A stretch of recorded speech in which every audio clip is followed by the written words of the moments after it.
A raunchy R-rated comedy that actually has a heart of gold. Let's talk about No Hard Feelings. Hey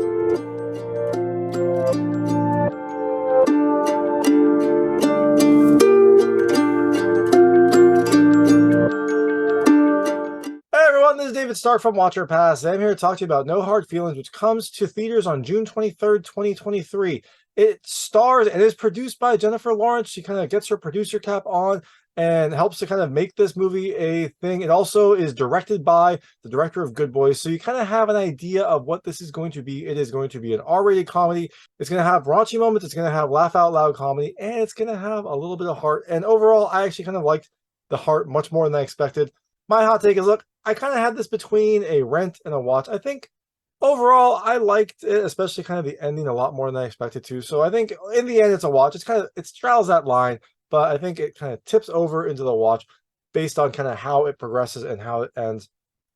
But if you can get past the kind of weird, strange setup, it definitely has plenty of comedy, plenty of laugh out loud moments, and a kind of meaningful, heartfelt ending. So overall, I enjoyed it. I enjoyed it much more than I expected to. I didn't think I would like this film as much as I thought. And when it started, I kind of thought that that was going to be the case, but it grew on me as the film progressed. So I'm going to tell you a little more about the film, a few things I liked, a few things I didn't like, briefly go into the ending. And as you can imagine, there will be spoilers in the ending section. If you don't want to know what happens in this film, turn it off when I get to the ending section because there will be spoilers. But before that, I'll keep it vague. I'll keep it spoiler free.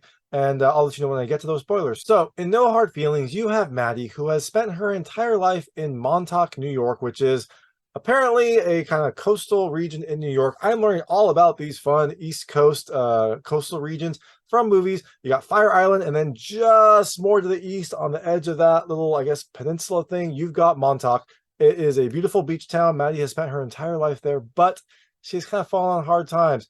She owns the house. It was gifted to her, but she has had trouble paying the taxes. And so the bank is threatening to take her home from her. She doesn't want to leave. She doesn't want to like give up the house that her family built. And she's annoyed about all the rich kind of newcomers coming in, building up summer homes, and then just not like contributing to the overall beach atmosphere that this place has. She's annoyed that all these kind of mega developments are coming up, raising her taxes, forcing her to like struggle in this city, and also just frustrated that it's kind of losing the charm that I think she had when she was growing up. But a strange Craigslist ad maybe has the answer to all of her problems. The opportunity is a car which she needs to, earn money and pay her taxes in exchange for her to date this kind of sheltered kid to give him some like life experience before going to college.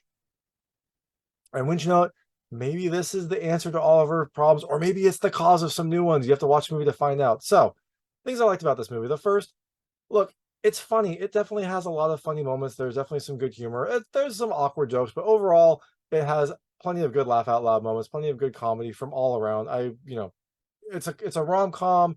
It's a raunchy rom-com. You're gonna want some funny humor, and there is definitely some funny humor in this film. Second thing I liked, look, it has some heartfelt moments. That's kind of the hallmark of these kinds of films. You've got raunchy humor with some moments of genuine heart, and this film definitely has it, more so than I expected, especially towards the latter half. You get some really kind of fun, heartfelt movie moments that help to build up the emotion, that help to build up the characters after a very strange and kind of awkward start. And the last thing I liked the ending. I thought the ending was pretty well done. It definitely kind of raises in the end and then has a little bit of a dip, but overall, I think the ending was pretty strong and definitely pulls together a lot of the themes that the film has and really kind of connects you with some of these characters that you've kind of grown to like along the way. It is a long journey. It is a slow start, but at the end, I thought it did a really good job. And I thought it had plenty of emotion and heart to end the film. That being said, things I didn't love as much about the film. The first, kind of a strange premise. This film has a really strange, kind of strained setup. And part of that is a funny setup, but part of it also just feels awkward, feels, I don't know, predatory. I think that's kind of the point of this movie. Like it's not supposed to feel it's supposed to feel a little weird at the start, but it did kind of rub me the wrong way at the very beginning. Now, eventually, as the story progresses, you kind of lose some of that awkward start, but it is just a very awkward start. And the second thing I didn't love is related. It's a pretty slow start. Like they have to kind of establish Maddie, they have to establish the character, and they have to establish this very strange relationship that she has. That makes it a pretty slow movie to start. I didn't really start enjoying it a lot until maybe about the halfway mark. And then it really kind of started to grow on me. And towards the end, I was really liking it. That's two things. Last thing I didn't love as much. Why was this character, this like awkward kid named Percy, seen as strange? Like, look, like he's a high school kid who really likes anime, likes video games, doesn't go out much, doesn't party, doesn't drink. Sounds like a really great kind of role model for kids. Sounds like someone who's maybe just going to come out of their shell and have a bright future. That seems like someone maybe I could relate to. Maybe they should be a little nicer to this kid because he has a bright future. He has a lot of potential, and I'm sure he's going to do great things. So that being said, No Hard Feelings comes to theaters on June 23rd, 2023. Like I said, I liked it a lot more than I expected to. I did not think that this would be a very good movie. I thought this would be something that I just kind of like walked away with disappointed, but I enjoyed it much more than I expected to. So check it out if you want to. It comes to theaters on June 23rd, 2023. I'm going to go into the ending. So if you don't know what happens in this film, you don't want to know all the surprises, you don't want to know those heartfelt moments I was talking to you about, then I would turn it off now. But if you want to keep going, there will be spoilers. So, like I said, this film has a very strange start. You have Maddie, who owns this house in Montauk, and she just, for some reason, can't pay her taxes, I guess. She is past due on a lot of bills. She is trying to kind of like earn the money to pay her taxes, but for some reason, they confiscate her car because she's not paying her property taxes. Maybe she's also not making her car payments. I don't know. But she loses her car at the start. This causes her to have an issue because she is working two jobs. She's bartending and Uber driving to pay for her life and to kind of build up the money to pay for her taxes. Without the car, she can't Uber drive. And so she doesn't think she's going to be able to make enough money to pay her taxes. That means that they're going to take her house, which is kind of crazy because I think her taxes were like $20,000. A lot of money, don't get me wrong, but her house was probably worth 1.5 million. I don't know what it would actually be worth, but it was worth way more. So it's kind of crazy to think the city could like take her house to pay a fraction of what it's worth in taxes. Anyways, that is the setup. Now she needs a car. She finds this strange Craigslist ad that these parents put in that they want someone to date their son. They don't want their son to know about it. He is this kind of future superstar, future wonderful kid who just loves to kind of be in his room, watch anime, play video games, very smart kid. You know, I bet that maybe he's going to go to college, maybe he's going to start working out, maybe he's going to find some confidence, and he's going to have a great life ahead of him. Maybe, we'll see. But at this point, he is not the most cool character. They want someone to kind of like get him out of his shell over the summer so that when he goes to college, he'll be kind of more well-adjusted, he'll be more confident, and then maybe he will succeed in college. In exchange for this, they are going to offer a Buick car. Not the best car, but hey, you know what? It's a car and Maddie needs it. So she responds to this ad. Clearly no one else did. And so she is kind of the number one front runner for this job. But they don't want their son Percy to know about this. They think that that will kill his confidence. So Maddie has to start dating him without him knowing. She goes to where he volunteers at this pet store and comes on very, very strong because she wants to get this done. She wants to get that car. She wants to see this as like a short job and then get that car to earn what she needs to.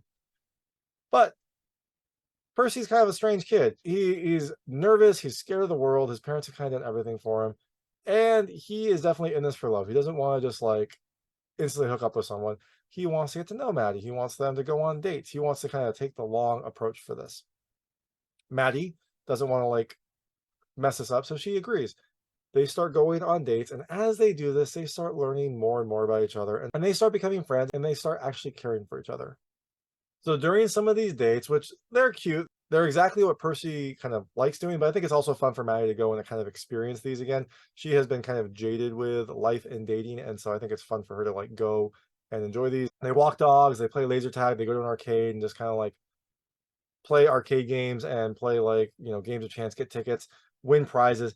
It's a fun kind of like boardwalk style date. And after that, they're talking about high school and the topic of prom comes up and they find out they both didn't go to prom. Percy didn't go to prom because he just didn't want to ask anyone. He was a little nervous. He's had a bad experience at a previous school, so didn't really want to get to know anyone here because he essentially said that if you're invisible, they can't hurt you. Maddie had a different experience. She was all set to go to prom, but then she got some bad news the day of prom. Her father had an affair with her mother, and that's how Maddie was born. Now, her father was like this rich person in New York. He went down to Montauk for a summer, had a fling. Maddie was the result, but he didn't want anything to do with the mother or that family. So he set Maddie's mom up with this house, paid some money. They signed a legal agreement, and Maddie never knew anything about her father. Now, at some point, she wrote a letter to him, kind of asking why he was not in her life. And on the day of prom, that letter got returned to her unopened. She was kind of a mess from this. She was, upset. She didn't want to see anyone, and so she just kind of blew off her prom. So eventually, they go on this big like culmination date, this like big event, and it's cute. Percy kind of plans it as a prom. They get dressed up, they have a limo, they go out to this nice dinner, and while they're there, Maddie's trying to get Percy a little bit more out of his shell, and there's a piano, and we knew that earlier that Percy played piano. He didn't know how well he was because he never played in public. He only played in his room, and so Maddie kind of convinces / forces him to play something on the piano, play something for her. And so he starts playing, and it's this awesome rendition of Maneater, the, I don't know, 80s song, whatever it is, 70s song maybe, that they had talked about earlier. Maddie thought it was kind of a fun song. Percy's like, it's a scary song. It's about someone that like eats you up. He didn't really understand the context of it. But now, at this dinner, he's playing it on the piano, this like beautiful, soulful rendition of Maneater. And that I think touches Maddie because it shows that he like listened to her, that he cared about her, that he went and like learned this song and like played it for her in this like special moment. Maddie and Percy kind of start talking, and Maddie finds out that Percy is very serious about this. Maddie was hoping that this would be just like a summer thing. She'd get her car, she kind of like help this kid get some confidence, then he'd go off to college and forget about her. But Percy is kind of like all in. He tells her that he's like thinking about getting a license, and she's like, oh, that's great, like you should learn to drive. He's like, yeah, because it's like a 5-hour train ride back from Princeton to here, but in a car it's like a couple hours, so I could come back and see you on the weekends. And Maddie's like, oh, like I thought you would want to stay at Princeton over the weekends. I thought you wanted to be in college. Like Percy's a little upset. He was kind of all in, and he's upset that Maddie doesn't want to talk about their future. They get in the limo, and Percy has them go to this like Princeton party, this party for like new Princeton admits. And when he gets there, he goes in and basically he's like, you can come if you want, or you just go home. Maddie, I think she partially wants to kind of like get the deed done so she can get the car, but also I think she genuinely cares about him at this point. She's like upset that she hurt him. She wants to like, make it up to him. So she goes to the party. It's very awkward. She's clearly older than everyone there. She's treated that way. And eventually she finds Percy. Percy gets a little drunk. Maddie kind of saves him, and in the process kind of ruins the party. They get out of there, they get to the limo, they're going back. Percy's like, he's ready to have sex, and then he says he loves her. And Maddie, I think, kind of taken aback at this. She, tells Percy he's drunk, and she doesn't want to do it when he's drunk. She wants this to be a decision that he makes when he's sober. After this whole encounter, Percy is talking to his parents, and he says, I'm not going to go to Princeton. I have this girlfriend. She doesn't do long distance, and, she's here, so I want to stay here. Which I guess is great for his confidence, great for his overall, like, happiness. Not so great for this arrangement, though, because his parents really want him to go to Princeton. He should probably go to Princeton. And Maddie wasn't expecting this to turn into a kind of like long-term thing. After this, the parents call Maddie and kind of figure out what to do. And through an unfortunate Bluetooth connection issue, Percy hears some of this conversation and hears that Maddie was just dating him for the car. Maddie doesn't realize that Percy heard this, and later Percy invites her over to dinner with his parents, but she doesn't tell the parents or Maddie this. He has dinner with his parents and then invites Maddie over. They all end up in this awkward dinner. Percy is very mean this whole time. He's like making, I don't know, suggestive statements about what's going on. He's kind of being rude to everyone. He's being especially rude to Maddie. But hey, I guess he's getting out of his shell, so maybe this whole thing was a success. And eventually, he sneaks away with his friend, kind of forces Maddie to talk to the parents for a bit. And during this time, he trashes the Buick that Maddie was supposed to get. After this, Percy and Maddie go up to his room. He like tries to take advantage of her, kind of essentially being like, I'm ready to have sex. I think he just wants to like get it over with and use her in the way that he's felt used.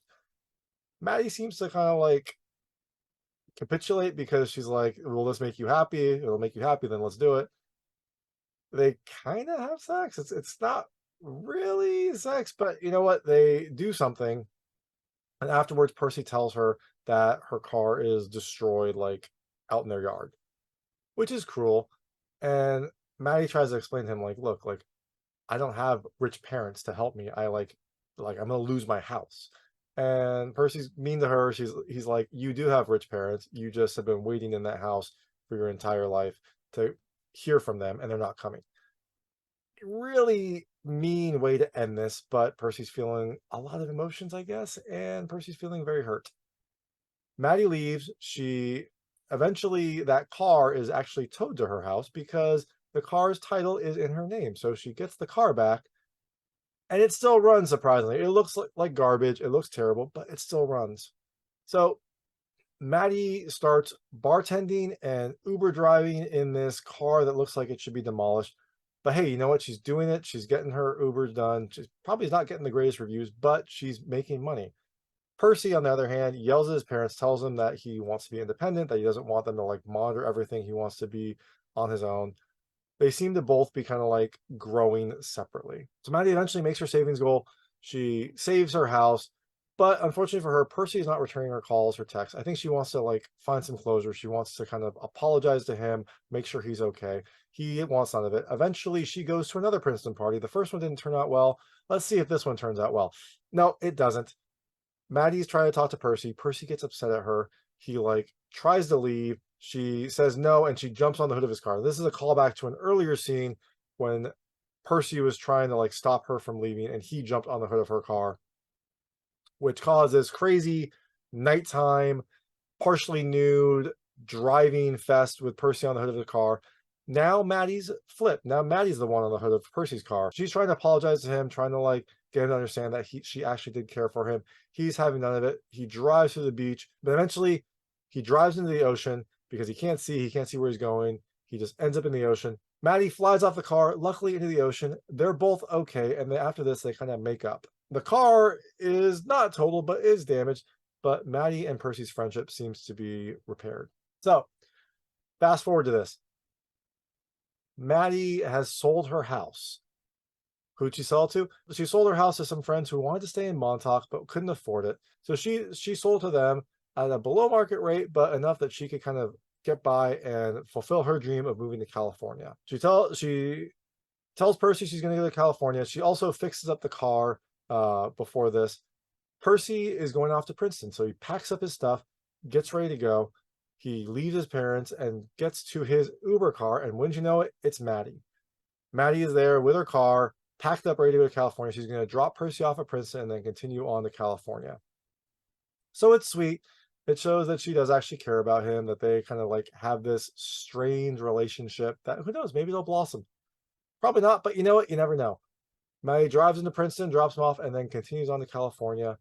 That is No Hard Feelings. During the credits, there are a couple scenes of like California beaches, and you see Maddie surfing in California. So she made it on her drive. She made it all the way there.